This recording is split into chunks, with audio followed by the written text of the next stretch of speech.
Hello friends, I am Aditi and today we will going to learn kinds of noun.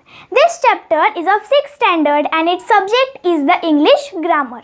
Kinds of nouns यानी नाम के प्रकार. So today we will going to learn about the 5 nouns. Namely the common noun, second one is the proper noun, third one is the collective noun, fourth one is the abstract noun and fifth one is the material noun. So now we will see our first noun, that is the common noun.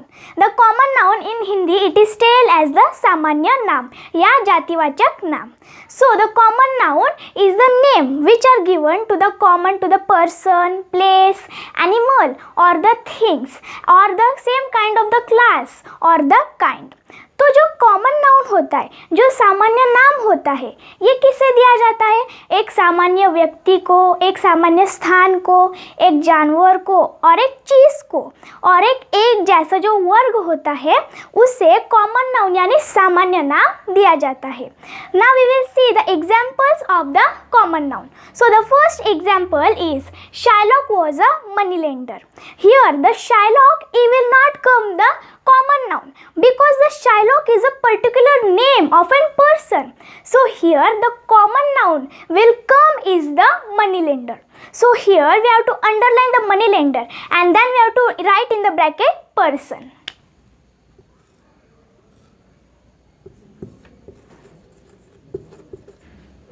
Because the moneylender comes into the common noun. Moneylender are too much. When we enter to the shop, we say too much the moneylender.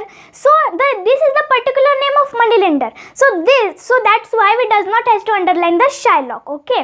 तो common noun सामान्य जो नाम है ये क्या है कि Shylock जो था ये क्या था? moneylender था. हिंदी में हम इसे क्या कहते हैं? साहूकारी. तो ये साहूकारी था Shylock. तो Shylock जो है ये क्या पर्टिकुलर नेम है, एक विशेष नाम है किसका? मनीलेंडर का. तो हम ये कॉमन नाउन सामान्य जो नाम है हम इसमें अंडरलाइन तो नहीं कर सकते Shylock को. तो इसीलिए मनीलेंडर जो है वो है सामान्य नाम. क्योंकि जो मनीलेंडर है जब भी हम शॉप में जाते हैं, मार्केट में जाते हैं तो हम बहुत सारे मनीलेंडर देखते हैं उधर. तो ये जो Shylock है ये उस मनीलेंडर का एक पर्टिकुलर नाम है. लेकिन जो Shylock है ये कॉमन नाउन है, ये एक सामान्य नाम है, जातिवाचक नाम है. तो हमने मनीलेंडर को अंडरलाइन किया और ब्रैकेट में क्या लिखा? Person. Second one example is the this dress is very colourful. ये जो ड्रेस है, ये जो पोशाक है ये बहुत रंग बिरंगी है. Here we have to again found the common noun. So here the dress will become as an common noun because when we enter to the shop we see many of such a dresses. There are too much dresses with a colorful. So here the dress particular name is not given. So here that's why we have to underline the dress. Okay, then we underline the dress and in the bracket we have to write that it is a thing. Because it is a common noun. तो ये जो dress है, ये जो dress है ये बहुत colourful है, ये बहुत रंग बिरंगी है. तो ये जो ड्रेस है ये क्या है? एक सामान्य नाम है. ड्रेस एक सामान्य नाम है. जब भी हम मार्केट में जाते हैं तो हम बहुत सारे कपड़े देखते हैं, हम बहुत सारे पोशाक देखते हैं. तो ये जो ड्रेस है ये ड्रेस का एक पर्टिकुलर नाम नहीं है, ये एक सामान्य नाम है. तो ये ड्रेस को हमने अंडरलाइन किया और ब्रैकेट में हमने लिखा thing because it is an thing. ये एक वस्तु है, ये एक चीज़ है. So our third question is the there is a cow in the garden. Garden में क्या है? काउ है. So there is a cow in the garden. Now here we have to identify the common noun. So here the cow and the garden will come as a common noun. Because the cow's particular name is not given. The cow particular name Nandan is not given and the garden's particular name Diamond Garden is not given particular name. Here we have to find the common noun, not a particular noun or the proper noun. So that's why we underline the cow and the garden and in the bracket we will write as an animal and the place.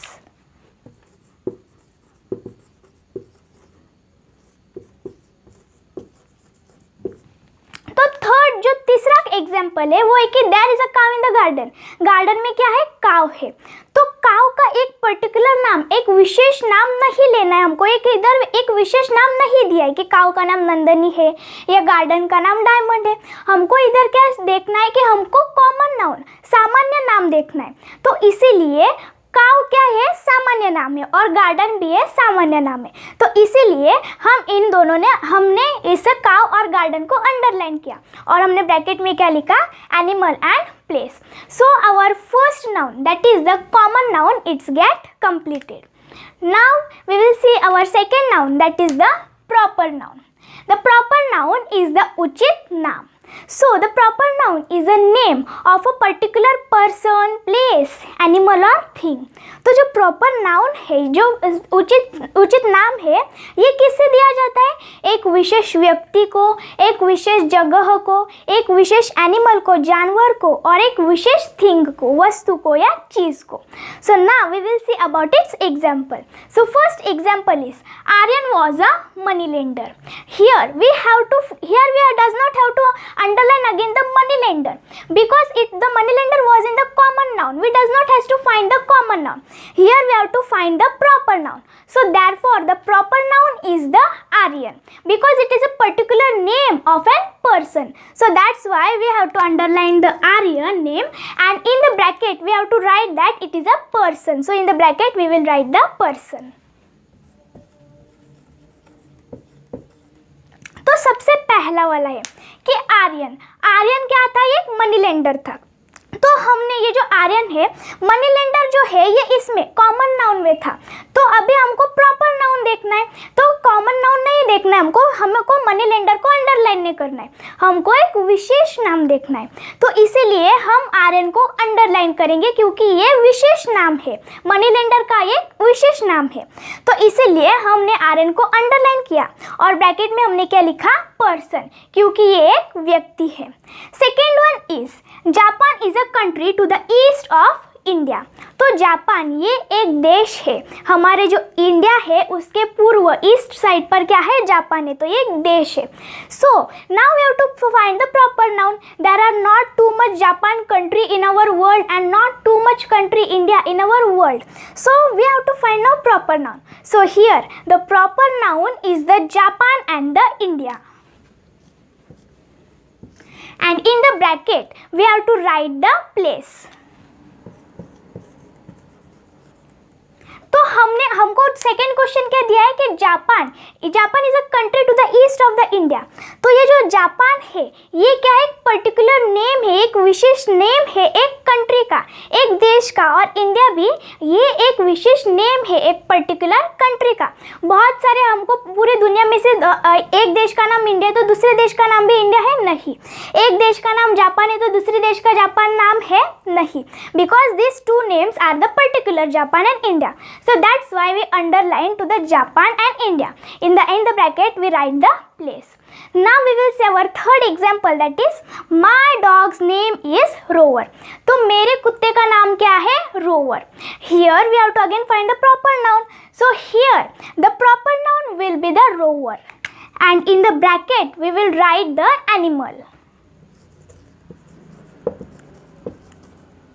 If this question were given in the common noun, my dog name is Rover, so we will underline the dog because there are too much dog. But this question is given in the proper noun, so here we have to find the proper noun. So the proper noun is the Rover. तो मेरे कुत्ते का नाम क्या है, rover है. तो अगर ये क्वेश्चन हमको कॉमन नाउन में देते तो हम क्या लिखते कि हम डॉग को अंडरलाइन करते, क्योंकि बहुत सारे डॉग है, लेकिन हमको ये क्वेश्चन किस में दिया है, प्रॉपर नाउन में दिया है. तो इसीलिए मेरे कुत्ते का नाम रोवर है, सो इसीलिए हमने रोवर को अंडरलाइन किया और ब्रैकेट में क्या लिखा, एनिमल, क्योंकि ये एक जानवर है. Now fourth one is I live near the diamond park. मैं किस पार्क के बाजू में रहती हूँ, डायमंड पार्क के बाजू में रहती हूँ. Now here we have to again find the proper noun. So here the proper noun will be the diamond park because the park's particular name is given, that is the diamond. So in the bracket we will write the thing and the place.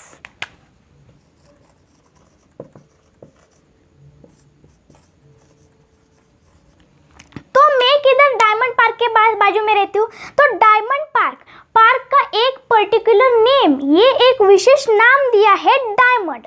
तो इसीलिए हमने proper noun जो उचित नाम है हमने उसमें diamond park को अंडरलाइन किया और ब्रैकेट में क्या लिखा, थिंग या place. So our second noun, that is a proper noun, it also get completed. Now we will see our next nouns. The proper noun always begins with the capital letter. A proper noun could be made up of one or many other words. For example, like the Bay of Bengal, the Pacific Ocean and the Qutub Minar. तो जो proper noun होता है, जो उचित नाम होता है, वो कभी भी कैपिटल लेटर से ही वो शुरुआत होती है उसकी. और जब भी जो proper noun होता है, जब भी जो उचित नाम होता है, वो एक या एक से ज़्यादा शब्दों वाला भी हो सकता है. एग्जाम्पल के लिए Bay of Bengal, Pacific Ocean and the Qutub Minar. So the proper noun means the proper noun word comes at the starting of the sentence, in its middle as well as at its end. Always the proper noun word, the first letter should be the capital. तो कभी भी जो proper noun का जो मतलब जो word होता है, like the Japan, तो कभी भी वो स्टार्टिंग में हो, शुरुआत में हो, जो सेंटेंस है उसके बीच में हो, मिडल में हो या उसके अंतिम में हो, तो जो जापान का जो जे होगा वो कभी भी कैपिटल ही होगा. Now we will see our third noun, that is the collective noun. Our proper noun was get finished. Now we will see our third noun, that is collective noun. The collective noun यानी समूहवाचक नाम. The collective noun is a name given to the groups or the collections of the people, animal or thing taken together as a whole. तो जो collective noun है, जो समूहवाचक नाम है, ये किसे दिया जाता है? कलेक्शन, मतलब बहुत ज़्यादा कलेक्शन है, एक बहुत ज़्यादा झुंड है, एक ग्रुप है. जैसे कि लोगों का we tell the crowd of people, मतलब बहुत सारे लोग हैं, बहुत सारे लोगों का ग्रुप है. So that's why we tell the crowd of people. और बाद में एनिमल्स या वस्तुओं के, और ये सब एक साथ लिए जाते हैं एज अ होल, मतलब पूरा. Now we will see about the collective nouns example. So first example is the class was very silent after the teacher scolded them. तो जो क्लास था, जो कक्षा थी, वो बहुत शांत थी जब भी जो टीचर है उन्होंने जो स्टूडेंट्स है उनको डांटा था, तो क्लास बहुत शांत थी. Now here we have to find the collective noun. So the collective noun will be the class. Then we have to underline to the class, because the class, in the class too many children are there and they form a group, then this becomes a class, the class of students. तो जो class है, हम इसको class को underline करेंगे क्योंकि class जो है वो क्या, कलेक्टिव नाउन है, समूहवाचक नाम है. क्योंकि बहुत सारे जो स्टूडेंट्स है, बहुत सारे विद्यार्थी है, ये किस में शामिल है? क्लास में, कक्षा में शामिल है. तो क्लास क्या हुई? स्टूडेंट्स की हुई. So therefore the collective noun will be the class. Second one is the shepherd look after his flock of sheep. Now here we have to again find the collective noun. The collective noun will be the flock, because this is the sheep groups. The flock is known as the sheep groups. The flock is the sheep groups. So that's why we underline the flock. तो जो shepherd है, जो चरवाहे हैं, वो अपने जो ships है, भेड़िया शिप्स है, उनके ऊपर वो नज़र रखते हैं. तो इधर हमको क्या फाइंड करना है? मतलब जो शिप्स के जो ग्रुप है, शिप्स के ग्रुप को क्या बोला जाता है? झुंड को क्या बोला जाता है? फ्लॉक बोला जाता है. तो इसी में हमको क्या अंडरलाइन, हमको कलेक्टिव नाउन देखना है. तो कलेक्टिव नाउन कौन सा होगा? फ्लॉक होगा, क्योंकि शिप्स का क्या है? ग्रुप है. शिप्स का क्या है? कलेक्शन है, कलेक्टिव है. So therefore flock of sheep. Now the third example is the marble fell near a heap of stones. तो मार्बल यानी संगमरमर जो है, संगमरमर ये किधर मतलब गिर गया था? जो स्टोन्स के हीप है, हीप मतलब ढेर. तो स्टोन्स मतलब बहुत सारे अगर स्टोन्स होंगे तो हम क्या बोलेंगे? जो स्टोन्स है उसका ढेर. So now here it is given the heap of stones. So now we will underline to the heap, because the stones collective noun is here the heap and it is a collective noun. तो third example क्या है कि जो marble है वो किधर, किसके पास गिरा था? स्टोन्स के हिप के पास. तो इधर हमको कलेक्टिव नाउन देखना है. तो स्टोन्स, बहुत सारे स्टोन्स का ग्रुप क्या हो जाता है? हीप हो जाता है. तो इसीलिए हम क्या, so that's why we underline the heap of stones, because the stones is the group, how the total stones form a group. So that's why we tell the heap, and that's why we underline to the heaps of stones. So our third noun, that is collective noun यानी समूहवाचक नाम, it is get completed. Now we will see our fourth nouns, that is the abstract noun यानी भावनावाचक नाम. The abstract noun is the name given to the quality, state and the action and the feeling. तो जो abstract noun है, ये जो abstract भावनावाचक नाम है, ये किसे दिया जाता है? एक गुण को, एक अवस्था को, एक क्रिया को और एक भावना को, एक भाव को. So now we will see about the abstract noun examples. So the first example is that is she is known for her kindness. तो वो अपने काइंडनेस यानी क्या? दयालुपना. तो वो किससे जाने जाती थी? अपने दयालुपना से जाने जाती थी क्योंकि वो बहुत दयालु थी. Now here we have to underline to the kindness and the kindness will become as an quality. Because kindness is her quality. This is the her quality and it is included in the abstract noun. तो वो क्या जाने जाते थे? अपने दयालुपना से जाने जाती थी. तो इधर हमने क्या किया? काइंडनेस, दयालु को अंडरलाइन किया, काइंडनेस को अंडरलाइन किया और हमने ब्रैकेट में क्या लिखा? क्वालिटी. क्योंकि ये इसकी क्वालिटी थी, इसके गुण थे, ये जो इसकी गुण थी, इसीलिए हमने काइंडनेस को अंडरलाइन किया और ब्रैकेट में क्वालिटी लिखी. Second one is youth is the time for fun. तो यूथ यानी युवा या जवानी, ये वक्त है हमारे मजा का, हमारे फन का. So here now we have to find, here it is the youth, we have to underline to the youth and in the bracket we have to write as a state. Because why we write quality and state? Because the abstract noun is a name given to the quality, state, action or the feeling. abstract noun को किसको नाम दिया जाता है? उसके quality, state या action या feeling को. So that's why youth, ये क्या है? ये जवानी का टाइम है, मतलब मजा का टाइम है. जवानी ये मजा का टाइम है. So that's why we underline to the youth and now in the bracket we write about the state.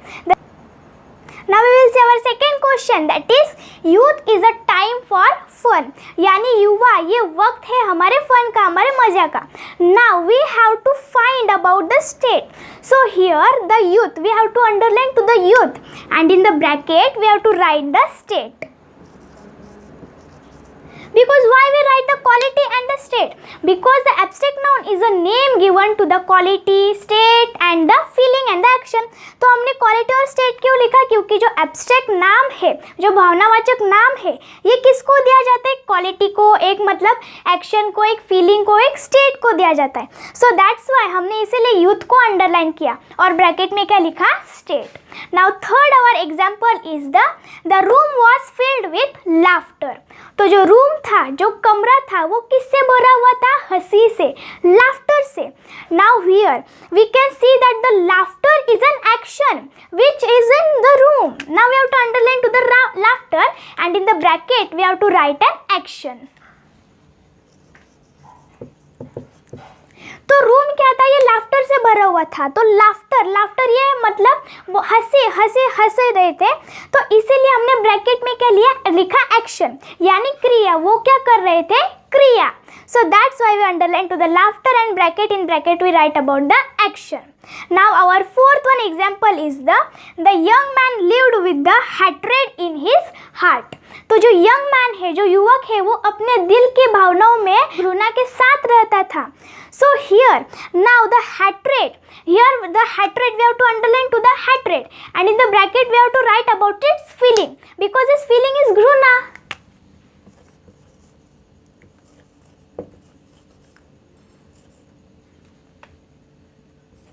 तो जो यंग मैन था, जो युवा मैन था, वो अपने दिल की भावनाओं के साथ, वो घृणा के साथ रह रहा था. तो ये क्या हैट्रेड क्या बता रहा है? उसके फीलिंग के बारे में.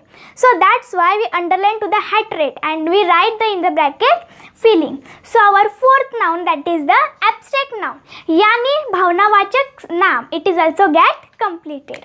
Now we will see our next noun. So now we will see our fifth noun that is material noun यानी द्रव्यवाचक नाम.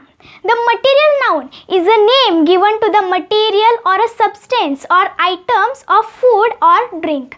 तो जो मटेरियल नाउन, जो द्रव्यवाचक नाम जो होता है, वो किससे नाम दिया जाता है? एक सामग्री को, एक पदार्थ को और आइटम्स को, जैसे फूड के, खाने के या पीने के, ड्रिंक के. Now we will see about the examples of the material noun. The first example is that is the chain was made up of gold. तो जो चेन था वो किससे बना हुआ था? गोल्ड से बना हुआ था, सोने से बना हुआ था. Now here we have to find the material noun. Then the material noun in this sentence will be the gold. तो हम इधर क्या है कि जो चेन था वो सोने से बना हुआ था, तो इधर हमको क्या फाउंडेशन करना है? मटेरियल नाउन यानी द्रव्यवाचक नाम. तो इसमें से ये जो सेंटेंस है, इसमें से गोल्ड जो है ये मटेरियल नाम है, यानी वो एक पदार्थ है, वो एक सामग्री है. So that's why we underline to the gold. Now our second example is there was no milk in the bottle. Bottle में दूध नहीं था. Now here we have to find the material noun. So the material noun in this sentence will be the milk, because the milk is a substance or it is a material. तो इधर क्या हमको देखना है कि हमको bottle में milk नहीं था, तो हमको क्या देखना है कि मटेरियल नाउन देखना है. तो ये सेंटेंस में मटेरियल नाउन कौन सा है? मिल्क है, क्योंकि मिल्क ये एक पदार्थ है या एक सामग्री है. Now third example that is the pillow is full of cotton. तो जो पिलो है, जो तकिया है, वो पूरा कपास से भरा हुआ है. फुल कॉटन मतलब पूरा कपास से भरा हुआ है. Now here material noun will be the cotton, because the cotton is an substance और द मटेरियल. तो इसमें से ये जो कॉटन है ये क्या है? पदार्थ है या एक सब्सटेंस है, एक सामग्री है. तो इसीलिए हमने क्या, now that's why we underline to the cotton. So our fifth noun, that is material noun, it also gets completed. So our lesson gets completed, that is kinds of noun, यानी नाम के प्रकार. In it we have learned about the 5 types of noun. The first noun we have learned about common noun, यानी सामान्य नाम या जातिवाचक नाम. In it we have seen about its examples. Our second noun was the proper noun. In the proper noun यानी उचित नाम. In the proper noun we also seen about the examples. Our third noun was the collective noun. In the collective noun was the समूहवाचक नाम. In collective noun we have also seen about its definition and also its examples. Then our fourth noun was an abstract noun. The abstract noun is the भावनावाचक नाम. In the abstract noun we have learned about its examples and definition. And now we currently learn about the material noun, यानी द्रव्यवाचक नाम, and also see about its definition and examples. So our lesson gets completed, that is kinds of nouns. Jai Hind.